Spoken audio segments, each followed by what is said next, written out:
You are listening to Charting Wealth's comprehensive review and forecast for the week beginning Monday, the 1st of October, 2018. Welcome, October. Remember what happens in October. All market crashes have occurred. Hopefully that won't be happening this October, but always remember that about October. Now we have some great trainings for you at the end of this special broadcast. We have a great training on the weekly worksheet. Remember, those weekly and daily and trade worksheets are all available in the show notes. You'll see links to PDFs. You can print them out on your own. We also have a great training on vertical crossovers. Remember how important weekly vertical crossovers are, along with the 2-day vertical crossovers. You can start understanding those better. Also a great training on trends. And then lastly, we have a video on how to buy our book and what it's all about. And again, appreciate everyone who's purchased the book in the past. Now remember, if you're listening to us for the first time and you're not already a subscriber, you need to be one. Why? Because we're going to be releasing over the weekend. We're going to be sending out the quarterly chart review. Yes, at the end of September, what happens? We have a new quarterly chart. And you look at the magic of the quarterly chart, it showed you going back 20 plus years how to protect yourself, when to get into the market as it went up, when to get out of the market when it crashed in 2008, when to get back in at the end of 2010 for the run-up, the Trump effect, and where the market currently is and where it may be going. Now again, this is training. We are not a stock calling service, but this is training you have got to have. Okay, and you can have it for free if you are a subscriber to chartingwealth.com. Go to chartingwealth.com, sign up for free, put in your email address and your name, and you'll receive this special training. Let's jump into the charts today. We see at the end of the week, stocks and bonds down, gold up, and we see that the S&P 500 has finished the week with a red spinning top. Indecision tending down. Price movement is just hugging right there on the weekly trend line. Derivative oscillator heading down. Price percent oscillator losing energy. Don't have a crossover. We see that the 2-day chart continues to trend down, going into a third candle, first day of this latest 2-day candle. But again, down price movement hasn't crossed below the weekly trend line, but is moving down. We look at that 4-hour chart. What does it tell us?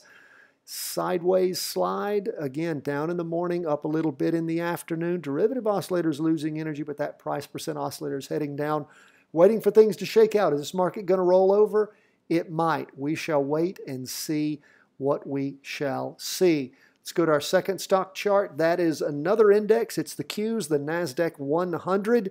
We see that we had a weekly vertical crossover at the end of the prior week, but it went up again. We have a green spinning top, means indecision tending up. However, it's not crossed over going up, almost laminated. The blue is still below the red. That's the price percent oscillator.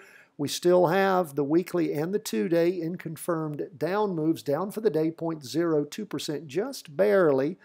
We see that the price percent oscillator is negative and the derivative oscillator is negative. We look at the 2-day chart. We can see over the last 3 days, so one full candle, one half 2-day candle, so 3 days, we see some up movement. Hasn't crossed over going up yet, getting awfully close. Derivative oscillators lost a lot of energy going down, so we'll continue to watch and see what happens. We've not jumped into this trade yet because it's not given us a jumping in point.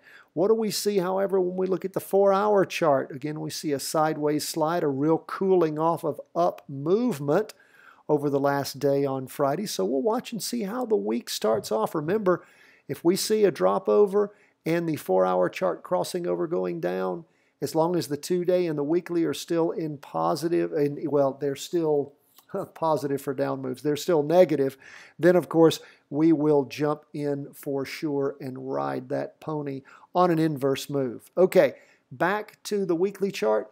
We go to bonds down 0.26%. That weekly vertical crossover working quite well as things continue to move down. We're going into our 4th week of down movement. just completed our third week of down movement since we had that crossover. Derivative oscillator gaining momentum, price percent oscillator heading down. That 2-day chart is pretty much gone flat, even with the down movement of 0.26% on Friday. And of course, this is the first day of the latest 2-day candle. This is a Heikin Ashi candlestick. It checks average pace. If you're used to candles, it's different from your typical one. Take our special training at the website under Heikin Ashi candlesticks, Heikinashi. 2 words, means average pace in Japanese, very helpful. Derivative oscillator losing downward momentum. Price percent oscillator still heading down a little bit, but pretty much flat. We go from the 2-day to the 4-hour. What does that tell us? Well, we saw an up movement in the morning and then a doji in the afternoon, means indecision.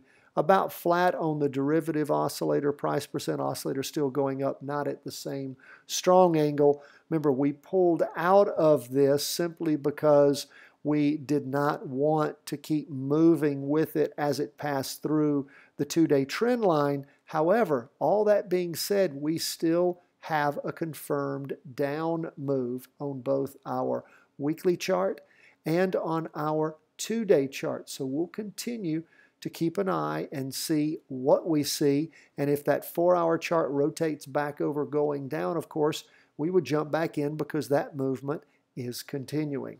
But we want to take all the gains that we can take, and that 4-hour chart helps us jumping in and jumping out. Now, lastly, we go to gold. Gold up for the day, 0.63%.